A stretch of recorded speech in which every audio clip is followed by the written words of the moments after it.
Hey guys, അപ്പോൾ ഇന്ന് നമ്മൾ പോകാൻ പോകുന്നൊരു കുഞ്ഞ് ട്രിപ്പിലോട്ട്. കുഞ്ഞ് ട്രിപ്പെന്ന് പറഞ്ഞു കഴിഞ്ഞാൽ കുഞ്ഞ് ട്രിപ്പ്. അതായത് അപ്പം എൻ്റെ സ്കൂൾ ഫ്രണ്ട്സ് എല്ലാവരും കൂടെ, സ്കൂൾ ഫ്രണ്ട്സിൻ്റെ ഫാമിലീസും എല്ലാവരും കൂടെ ചേർന്നൊരു കുഞ്ഞ് യാത്ര. തിരുവനന്തപുരത്തോട്ടായിരുന്നു യാത്ര പ്ലാൻ ചെയ്തത്. ഫസ്റ്റ് ലൊക്കേഷൻ എന്ന് പറയുന്നത് ജവഹർലാൽ നെഹ്റു ട്രോപ്പിക്കൽ ബൊട്ടാണിക്കൽ ഗാർഡനിലോട്ടാണ് ഞങ്ങൾ ഫസ്റ്റ് പോയത്. അവിടെ ഇതുവരെ കണ്ടിട്ടില്ലാത്ത കുറേ പ്ലാന്റ്സും അതുപോലെ തന്നെ എല്ലാവരുടെയും കളികളും തമാശകളും ഒക്കെ ആയപ്പോഴത്തേന് അത് എൻജോയ് ചെയ്യാൻ പറ്റി. അവിടെ വെച്ചായിരുന്നു ഞങ്ങൾ ബ്രേക്ക്ഫാസ്റ്റ് കഴിച്ചത്. ഞങ്ങളത് ബ്രേക്ക്ഫാസ്റ്റ് കൊണ്ടുപോയിട്ടുണ്ടായിരുന്നു. ഒരാൾ എല്ലാവർക്കും വേണ്ടി കൊണ്ടുവന്നായിരുന്നു. അപ്പോൾ അതെല്ലാം കൂടെ ഞങ്ങൾ അങ്ങോട്ട് തമാശയൊക്കെ പറഞ്ഞ് അവിടെ നിന്ന് ബൊട്ടാണിക്കൽ ഗാർഡനിൽ നിന്നാണ് കഴിച്ചത് കേട്ടോ. ഞങ്ങൾ അടുത്ത ഡെസ്റ്റിനേഷൻ വന്നിട്ട് മീൻമുട്ടി വാട്ടർഫാൾസ് ആയിരുന്നു. അവിടെ ചെന്ന് കഴിഞ്ഞപ്പോഴത്തേന് മീൻമുട്ടി എഴുതി വെച്ചിരുന്നത് 1 കിലോമീറ്റർ എന്നായിരുന്നു. പക്ഷേ ഞങ്ങൾ ചെന്ന് നടന്നു കയറിയത് 2 കിലോമീറ്ററാണ്. ഞാൻ 1 കിലോമീറ്റർ കണ്ടിട്ടാണ് ആവേശത്തിൽ ചാടിക്കയറി വാട്ടർഫാൾസ് കാണാൻ പോകാമെന്ന് പറഞ്ഞത്. ടാസ്ക് ആയിരുന്നു മോനെ, ടാസ്ക് ആയിരുന്നു. കാരണം ഇവിടെ ഒന്നും അല്ല വാട്ടർഫാൾസ്, നമ്മളതിനെ തപ്പിക്കൊണ്ടിരിക്കുക.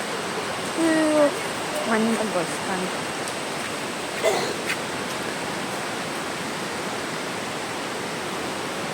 ഇവിടെ ഇരുന്നിട്ട് കുറച്ചേരം പോവാം. ഞങ്ങൾ വാട്ടർഫാൾ കണ്ടെത്തിയ കഷ്ടപ്പെട്ട് നേടുന്നതിന് ഒരു ഭംഗിയുണ്ടെന്ന് പറയുന്ന പോലെ ഈ വെള്ളച്ചാട്ടം കാണാൻ നല്ല ഭംഗിയായിരുന്നു. അത് കഴിഞ്ഞ് ഇതിൻ്റെ അരുവിയൊക്കെ കടന്ന് വേണമായിരുന്നു അപ്പുറം കിടക്കാൻ.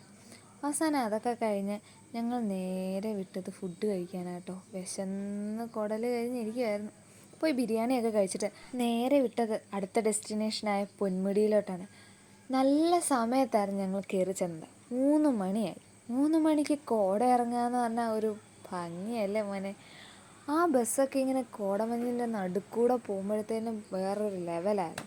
ഞങ്ങൾ ഡാൻസും പാട്ടുമൊക്കെ കളിച്ച് നല്ല എൻജോയ് ചെയ്തായിരുന്നു അവിടം വരെ പോയത്. നല്ല രസമായിരുന്നു അവരുമായിട്ടൊക്കെ ഡാൻസ് കളിക്കാൻ. അത് കഴിഞ്ഞ് കോടമഞ്ഞൊക്കെ കണ്ട് പതുക്കെയായിരുന്നു ബസ്സിൽ യാത്ര. മഞ്ഞൊക്കെ കണ്ടു കഴിഞ്ഞപ്പോഴത്തേനും മോനെ ഞാൻ അപ്പനോട് പറഞ്ഞു എനിക്കൊരു ഐസ്ക്രീം വാങ്ങിച്ച് തരണം ചെന്ന് കഴിഞ്ഞിട്ടെന്ന്. അവിടെ ചെന്നതും ഞാനൊരു ഐസ്ക്രീം അപ്പോഴേ വാങ്ങിച്ചു വെച്ചു. ആ മഞ്ഞത്ത് ഇരുന്ന് കഴിക്കാൻ നല്ല ടേസ്റ്റാണ്. വ്യൂ കാണാൻ പോകാമെന്ന് പറഞ്ഞപ്പോഴത്തേന് അമ്മ മടി പിടിച്ച് താഴത്തെ നിന്ന് ഞാൻ ഇവിടെ നിന്ന് കണ്ടോളാമെന്ന് പറഞ്ഞു. അവസാനം ഞാനും ആദ്യം അപ്പായും കൂടാണ് മല കയറിയത്. മല കയറി കഴിഞ്ഞപ്പോഴത്തേനും എൻ്റെ പൊന്നെ ഭയങ്കര കാറ്റടിച്ച് അവസാനം കാതൂതി അടയ്ക്കുമായിരുന്നു. ഞാൻ ആ സാധനം എടുത്ത് ഫിറ്റ് ചെയ്തു കാതടയായിരിക്കാൻ. പിന്നെ വേറൊരു കാര്യം, ഈ വീഡിയോ പോസ്റ്റ് ചെയ്യാൻ ലേറ്റ് ആയതിൽ എന്നോട് ക്ഷമിക്കണം. എനിക്ക് ഇച്ചിരി എക്സാമിൻ്റെ തിരക്കൊക്കെ ആയിരുന്നേ. അപ്പോൾ അടുത്ത വീഡിയോ ഉടനെ കാണും. ബൈ.